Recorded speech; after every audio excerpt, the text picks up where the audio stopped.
એ આવ્યો છે।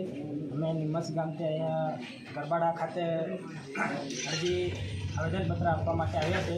એ નિમસ ગામની અંદર જે શ્રાવણ માતાના મંદિર જે મેઇન રોડ સુધી પાટપુર રોડ બોલાવવામાં આવે છે તે ખરેખર ત્યાં બનાવવામાં આવ્યો નથી અને માત્ર ઓટલો જ બનાવ્યો છે અને નાણાંની ઉચાપત કરેલ છે અને એવો ને એવા બોર મોટર અને પાણીની પાઇપલાઇનની અંદર આવા તમામ એમને પોતાની જ એજન્સીની અંદર પૈસા ઉપાડેલ છે।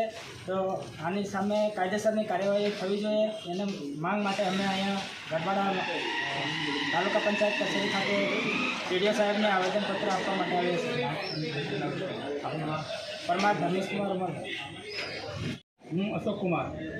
આજરોજ અમે ટીડીઓ કચેરી ખાતે આવેદનપત્ર અને અરજી આપવા માટે આવ્યા।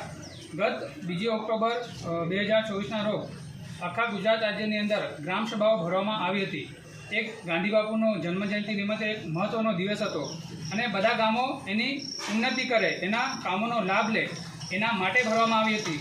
જ્યારે અમારે નિમજ ગામની અંદર ગ્રામસભા ભરવામાં આવી એની અંદર શિક્ષિત યુવાનીઓ અને વડીલોએ પ્રશ્ન કરતા ગામને લગતા પ્રશ્નો કર્યા કે ભાઈ અમારા ગામની અંદર આવા કામો થયા છે પણ એ સ્થળ પર થયેલા નથી, તો આનું તમે શું કર્યું કે પછી ખાલી પૈસાઓ પડી લીધા?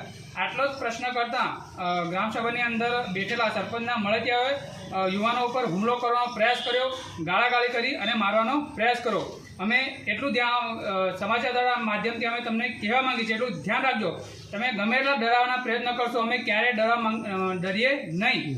બીજી વસ્તુ એ કે આવો પ્રયત્ન કરીને તમે શું સાબિત કરવા માગો છો? એનો મતલબ એ સ્પષ્ટ દેખાય છે કે તમે ભ્રષ્ટાચાર કર્યો છે, એના માટે જ તમારે હાથ ઉપાડવાની જરૂર પડી।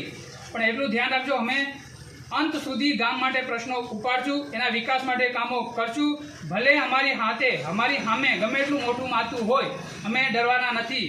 ગામ માટે સતત અમે ગ્રામજનોને લઈને ઊભા રહીશું અને કામનો ભ્રષ્ટાચાર અમે બતાવીશું।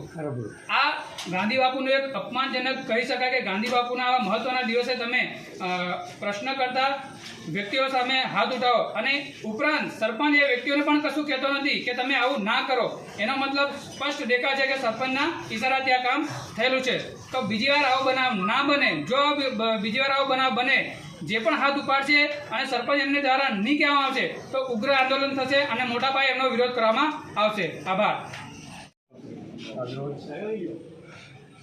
આજરોજ અમે લોકો નિમજ ગામમાંથી તાલુકા વિકાસ અધિકારી ગરબાડાને આવેદનપત્ર આપવા માટે આવ્યા છીએ, જેમાં ગ્રામ પંચાયતના હોદ્દેદારો દ્વારા જે ગામના વિકાસના કામોમાં ભ્રષ્ટાચાર કરવામાં આવ્યો છે એને લઈને અમે આજે ટીડીઓ શ્રીને આવેદનપત્ર આપવામાં આવ્યું છે।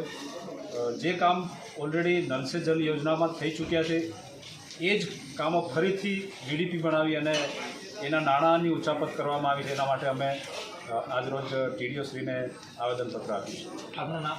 અમરસિંહ અમલે।